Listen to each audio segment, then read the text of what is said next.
Hello guys, how are you? Hope you all are doing well. Today I'm back with one of the most interesting video. In this video tutorial guys, we will learn how to send voice messages on your normal messaging app. So I am using Google messaging app on my phone. So if you are also using the Google messaging app on your phone, you can easily able to send the voice messages. Okay, so if you don't have, just simply download and install that app. If you already have that Google messaging app, so just simply you need to update that app.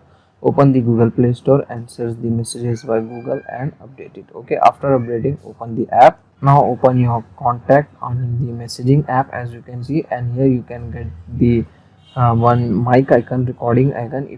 If you want to record the message, just tap and hold on that. Now it will recording, as you can see guys. If you want to send it, just simply release your recording button. It will send it to your friend, as you can see guys. So this is the very easy and very simple method to send the voice messages on your normal messaging app. Okay, so that's it for today guys. The short and simple video. Hope you enjoy this. If you enjoy, please guys like, share and subscribe to our channel. Thank you very much.